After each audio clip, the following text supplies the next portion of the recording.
aluno, estou de volta aqui, professor Fábio de volta para a gente continuar resolvendo as questões dos processos seletivos aqui da UEA Macro 2020.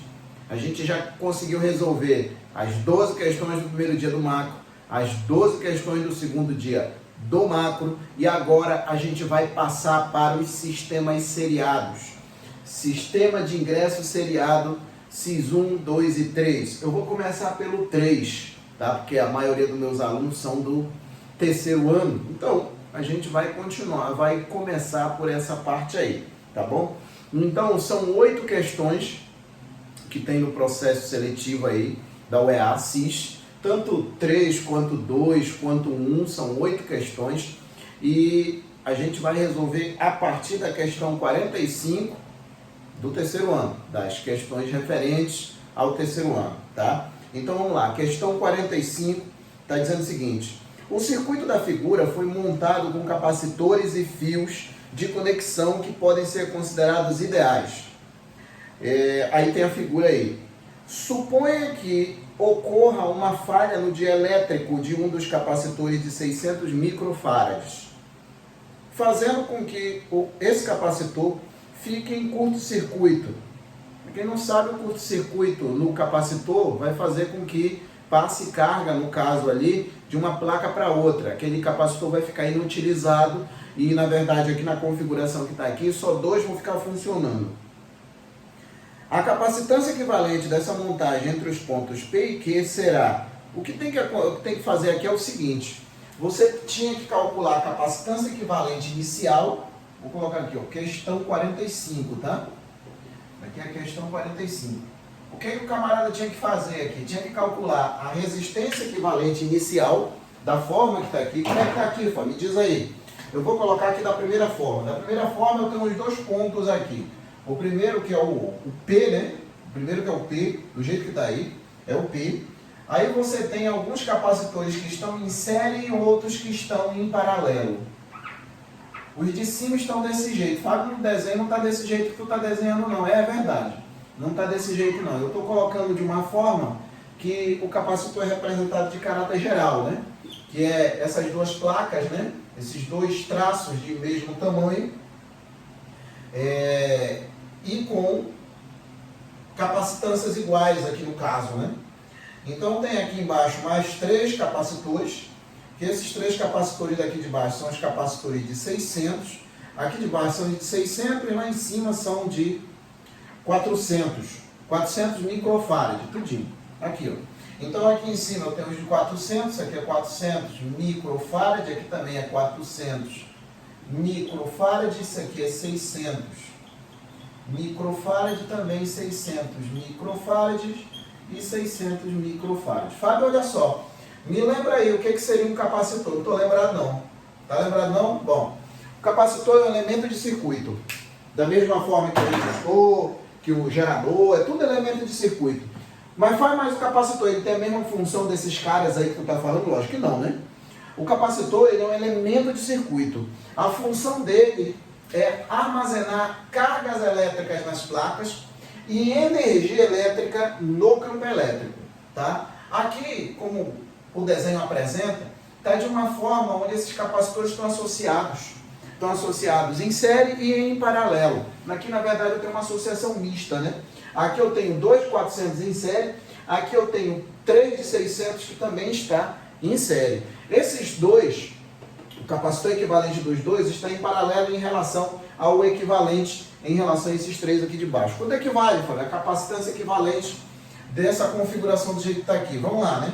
A capacitância equivalente aqui, ó, a capacitância equivalente vai ser igual.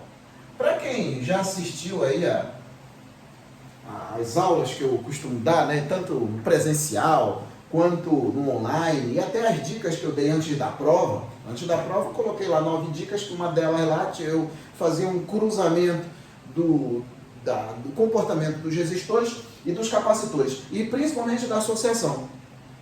Porque as contas, a matemática envolvida na associação de capacitores e de resistores é a mesma. Só que a gente tem que ter cuidado que as contas, elas, apesar de serem parecidas, elas são invertidas. Como assim, Fábio?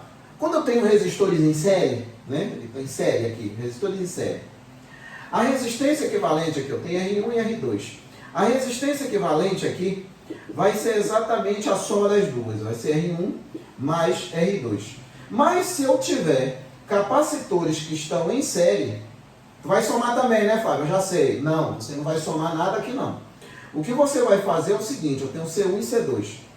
O que você faria caso esses resistores estivessem em paralelo, você vai fazer em capacitores em série. Porque aqui, como esses dois caras estão em série, a capacitância equivalente desses dois caras que estão em série vai ser o produto deles dividido pela soma deles. Ah, isso daí é isso daqui que ia ser feito. Ou seja, a conta é o inverso. Então, olha só, quando eu tenho capacitores que estão em série, como aqui eu tenho 2, eu vou pegar 1 e dividir pela quantidade deles, que seria uma conta normal que eu faria aqui, caso eu tivesse resistores em paralelo. Seria uma conta normal. Como eu tenho dois capacitores que estão com o mesmo valor de capacitância, eu vou simplesmente pegar 1 e dividir pela quantidade deles. Fica 400 dividido para 2, que é 200. Aí mais, que vai ficar em paralelo com esses outros aqui, ó. E a mesma situação de conta eu vou fazer aqui. Se eu tenho capacitores iguais, eu pego 1 e divido pela quantidade deles. Fica 600 dividido para quanto? Dividido para 3. Então fica 600 dividido para 3, que é 200 também. Então no final das contas, essa capacitância equivalente, que eu estou chamando de 1, vai ser igual a 400 microfarads. Aqui, ó. Então, a capacitância equivalente dessa associação de 2 de 400 em série e 2 de 600 em série, por sua vez, estando em paralelo, é 400. Aí, o que acontece aqui? Ó? Alguma coisa acontece com um dos capacitores aí de 600 que ele entra em curto. Na verdade, o dielétrico acaba estragando, passa a carga elétrica de uma placa para outra e o capacitor acaba, digamos assim, estragando. E aí, qual é o resultado que vai estar aqui? O que eu vou ter é um segundo circuito elétrico, uma outra configuração aqui. Vou colocar tudo de azul. Uma outra configuração. Como ele está dizendo aqui que é um de 600 que estraga, né? Que acaba estragando, eu vou ter de novo aqui, ó, o P, o ponto P, e lá por cima eu vou ter os mesmos dois capacitores aqui de 400, os mesmos dois, que não acontece nada com eles dois aqui. O outro ponto aqui continua sendo o mesmo, que é o mesmo Q, né? Isso aqui continua sendo 400 microfarads e 400 microfarads. E aqui eu tenho outro os outros dois, né? E o terceiro que estragou, Fábio, pode desconsiderar ele, tá mais aqui não. Desconsidera. Como ele está estragado, então eu não vou considerá-lo mais aqui não. 600 microfarads e 600 microfarads. Aí como é que vai ficar a capacitância agora com a ausência de um dos dois aqui de baixo que estragou? Como é que vai ficar isso aqui? Eu tenho que a capacitância equivalente na configuração 2 vai ser igual. Aqui a capacitância equivalente desses dois caras continua sendo 200. Pega um deles e divide pela quantidade deles. Como eu tenho 2, pega 400 e divide para 2, sempre vai dar 200. Mas pega um deles e divide pela quantidade deles. Fica 600 dividido para 2, que é 300. Então, no final das contas, eu tenho que a capacitância equivalente vai ser igual a capacitância equivalente na configuração 2, vai ser igual a 500 microfarads. Ou seja, antes, com um de 600 a mais aqui, né? Com um de 600 a mais, eu tinha capacitância equivalente de 400 farads. 400 microfarads, né, Fábio? Fala direito. Expressa direito. 400 microfarads. Agora, como foi retirado um, né, que ele acabou dando problema, só ficaram 2 de 600 e a capacitância passou para 500 microfarads. Se eu for olhar as respostas, na letra A está dizendo a capacitância equivalente dessa montagem entre os pontos P e Q será aumentada de 100 microfarads. Bom, isso aqui está logo na letra A, né? Isso aqui está na letra A. Isso daqui seria a resposta da questão 45. Ou seja, de uma situação para outra, eu tenho um aumento da capacitância. de 500 microfarads, capacitância equivalente, tá? De 500 microfarads. Tem uma situação importante aqui, um conceito importante que fala falha no dielétrico, porque ele está dizendo que um desses três aqui, ele tem uma falha no dielétrico. O Fábio me diz aí o que seria um dielétrico. Bom, um dielétrico, a palavra dielétrico, ela pode ser considerada como um sinônimo de isolante, que é exatamente o material que é colocado entre as placas. É o material que é colocado aqui entre as placas.